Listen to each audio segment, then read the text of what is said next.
start and try to answer those. So Senate Bill 1966, this bill that I'm sponsoring, that I'm sure a lot of you know, one of the main components of it was requiring a fingerprint when you get a FOID card or when you renew. The idea behind that is that that allows the state police who process those applications access to information about the applicant that is much broader, across state lines, will know, have a better sense, the state police will know who they're issuing a FOID card to. That's the intent. It came out of, honestly, it came out of the Aurora shooting. I don't think that's any surprise. The Senate Bill 1966 was not voted on the last week. We had Reproductive Health Act, cannabis, I literally did not have time to get it in front of the committee. And you know, it has to go through it has to go through hearing and 3 readings to get voted on. There literally was not time for us to do it in the Senate. And correct me if I'm wrong, Julie, since you were one of the sponsors of it, I don't think it revoked, it only focused on those that had their FOID card revoked, not for lack of payment. I think if your FOID card had expired, Is that what your question was? If your card expires, then I think it's good for, you can still reapply without. No. Okay. As soon as it expires, you're done. So. Right, well, you might be done, but to the point of. Knocking on my door and say turn over guns, or are you still gonna have a registration? So I'll tell you, for that? one of the components of this bill also was, and this is what you were talking about, I think, was it sets up, funds for the state police to create task force at with their wisdom and their information, to be able to go and recover FOID cards that have been revoked, not expired, that have been revoked, and or firearms equipment. The way that would probably work is that the state police would have a task force of officers, and would then, if they were coming to Deerfield, they would probably work collaboratively with the local force here and do it as a joint effort to go in and respectfully ask for those cards are supposed to be returned. When they're revoked, everybody gets the notice. I'm very troubled by this bill. I hear that. And you know, there's just a handful of states that even have a FOID card, because they know criminals aren't going to sign up for one. There was one slipped through, and, you know, the argument that, well, it saves one life, it doesn't hold water. If it did, we would have banned planes, trains, automobiles years and years ago, right? Well, We have a society, we have freedom, and we don't give up everything. Freedom is not free, so. Yeah, we also have, people being slaughtered every weekend.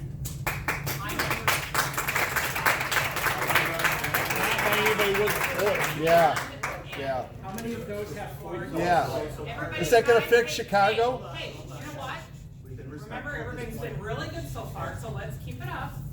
So, and also the other part of your question, just technically, legislatively, so it did not pass the legislature. Good. My Good. understanding, and I hear you, I know how you feel about the bill, I really do, and we're certainly not alone throughout the state. We had a lot of conversations with how to do this in a way that does start to address the problem. I think, from my perspective, at least in the House, there's going to be ongoing conversations over the next months to see what, if anything, we can do going into veto session or beyond to really start to address these issues. That I think there's an agreement that we can do better.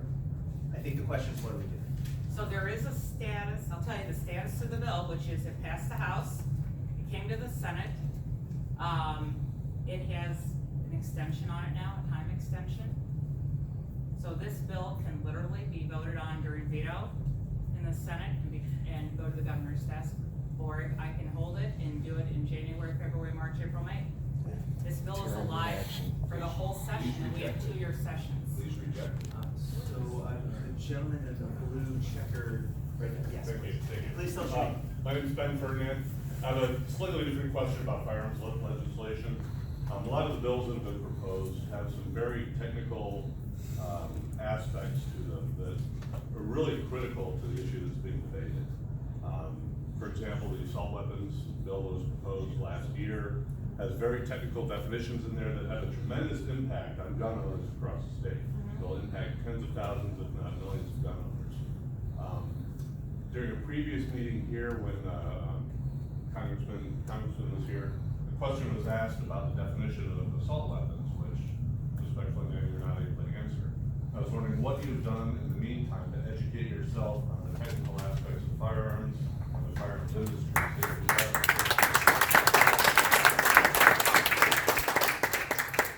So sort of the source that I have used for information on that and other is the state police. The state police have their headquarters in Springfield, about 4 blocks from the Capitol.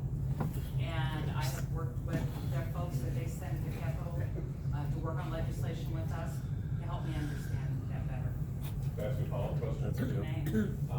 I'm a local firearms dealer and licensed manufacturer, and I'd like to invite you to meet with me personally. I'd be happy to share my knowledge with you, so we can be. You can make an appointment with the people in my office. As I said, I'm here all summer and all fall.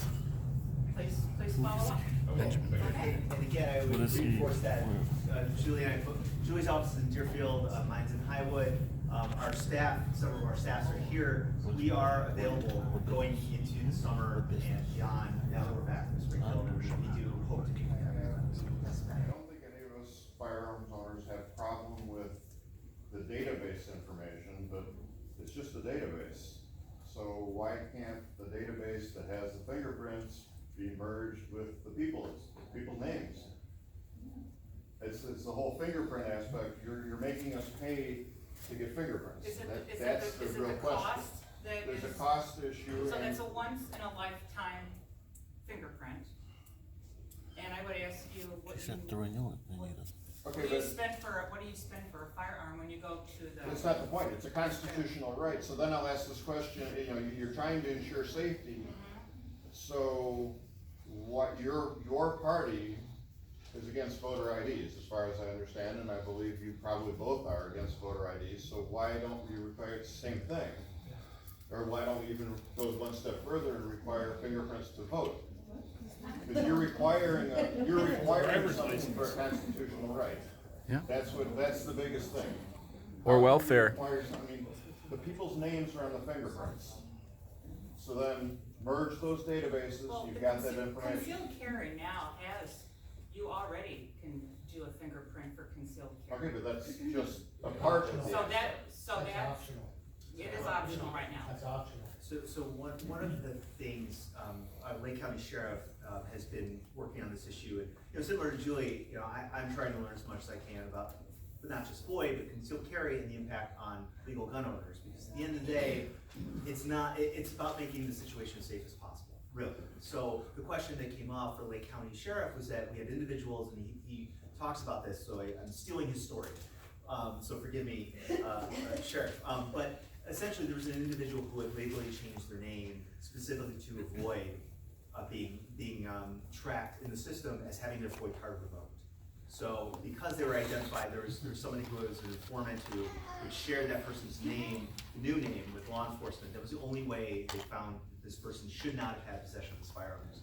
So I understand what you're saying. I'm giving you an example from my perspective of part of the balance of trying to make sure we're fixing this problem, because there is a loophole. But again, I think that in this situation, the name alone, or social security number alone, or signature, voting, right? There's always gonna be a loophole, and that's, Yeah. it's all a question of liberty, and, but the fact of the matter is, the violence problem in the city of Chicago, those are not legally obtained firearms, so none of this would affect any of that. And I hear you on that. It's not intended to be a panacea either. It's not the only fix.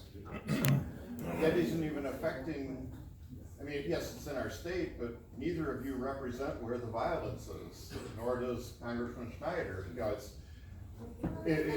all We had concerned about a it. bus from a Northbrook school downtown a couple weeks ago that was at the Field Museum that was shot at. So, yeah, I do think the violence is here. Those weren't So- FOID card holders. Here. This question goes. Tell us your name, please. Oh, Abraham. This question goes to the, Senator. On one of your aspects on the Senate Bill 1966, fix the FOID, was to increase the fees, because the claim is that the Illinois State Police Department is somewhat underfunded. But if you look at the numbers now, there are like 2 million people who have FOID cards. That's $10 for 10 years. So at the end of the 10 years, you're looking at $20 million. So obviously that's $2 million every year. When you look at the amount of people who have concealed carry license, which is roughly $200,000, and the fee is like $150, but I'm sure part of that fee pays for the Illinois State Police. So let's just say it's $75 goes to the state police. So you're talking about $15 million every 5 years, and you're looking at $3 million a year. So, I mean, don't we have millions of dollars going into the Illinois State Police and just You know what? concentrating Yeah. on the firearms aspect? I know they Yeah. do other I things. wish I had brought the breakdown on their firearms. But, okay, so when you go get a FOID card and you write a $10 check, do you know 6 of that goes to DNR, the Department of Natural Resources? State police never sees that money. It goes to the conservation place to go out and enforce wildlife code and put fish in the lake, and it goes to DNR. Now you're down to $4. Okay, Okay, $4. Now you want your FOID card in a timely manner because you applied for it. And when you want your concealed carry permit, you don't want to have to wait 90 days for that. So I will tell you that, and again, I don't sit in the state police office and in that particular bureau or watch. They tell me they don't have the funding or the resources to keep up with the demand. what about the concealed carry license fund where they get like $15 million? Well, I mean, those are just rough estimates. That's not the exact amount, but you're talking about 200,000 people getting their CCL license. Okay. You're paying $150. A good chunk of it is going to that police. I don't mind having the state police. I'm just bringing up the concern. Are they applying the money that we give as gun owners? Are they applying it to that specific firearms bureau? Yeah, my understanding is You yes, understand what I'm saying? it does go there, but I'm also telling you $120. So that 4 out of the 10, that is the FOID card. That's why there was a lot of interest in raising that, because it's an antiquated number. It just is. and just one more question. So the FOID card it's going to the state, it's going to the Supreme Court, whether it's on the state level or federal level, I'm not sure, but it's in court, Okay. at the state level. State level. So if they find that unconstitutional, what are you guys gonna do about the FOID card? We'll Do you deal- guys, we'll deal with that do you if it guys support happens. constitutional carry? Well, deal with it if it happens. But do I you don't have an support answer for you. constitutional carry? I mean, that'll take care of that. Don't have an answer for you. Oh, okay. Thank you. She doesn't know what Trying that to is. get people to not ask questions, and we'll come back around. Yes, ma'am. But there's a clause. Not to take, now let's, to There's a clause clarify, in the bill. I'm not taking your gun away from you, you just can't buy any new Oh, ones. you want me to turn it over to the state police? Can't buy any new ones. Unless I give you a fine, unless I pay a fine for each firearm and register them, then I get to keep it. Okay? So, if I get to keep it, if I pay a fine and register Or it, registration. then how dangerous is it in the first place? Why do you need to ban it all? Why do you need to try to ban my semi-automatic firearms? Yeah.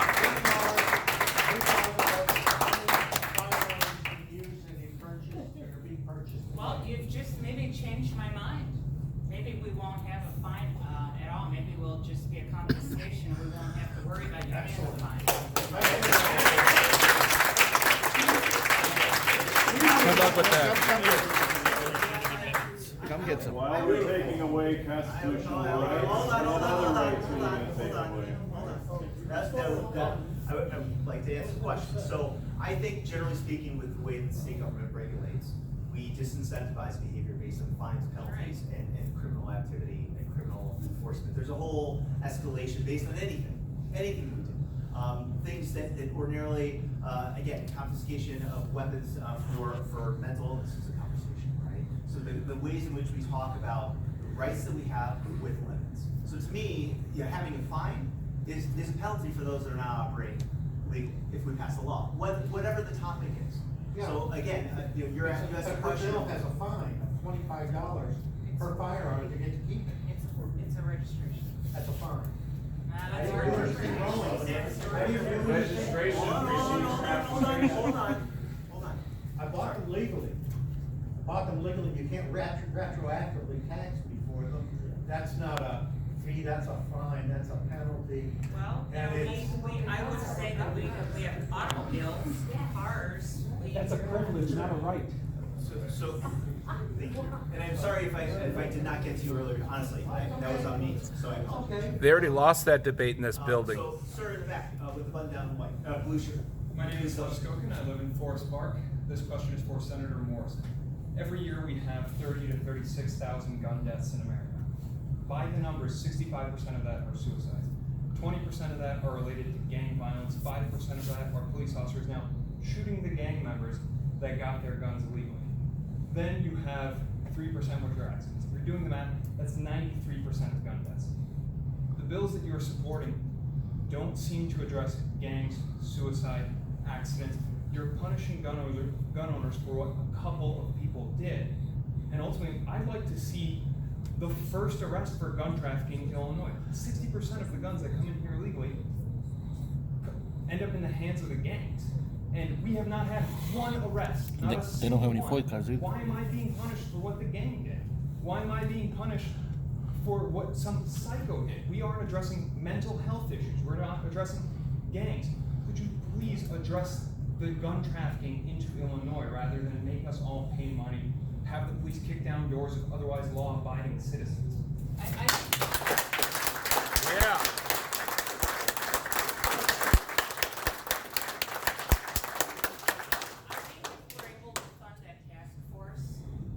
Them do more than just knock on your door and ask you for the voice card that was revoked. I think you'll see, they do it in Cook County now, and they are doing a good job of recovering weapons that aren't supposed to be out there, that are, that have not been purchased through a dealer. And towards the mental health, it's a huge issue. It is one of the biggest issues. That's one of the reasons I support. And I can show you the legislation I worked on this year to increase the resources for mental health locally and on the statewide. We don't have any community-based services for people who are contemplating suicide, who are in a domestic violence situation.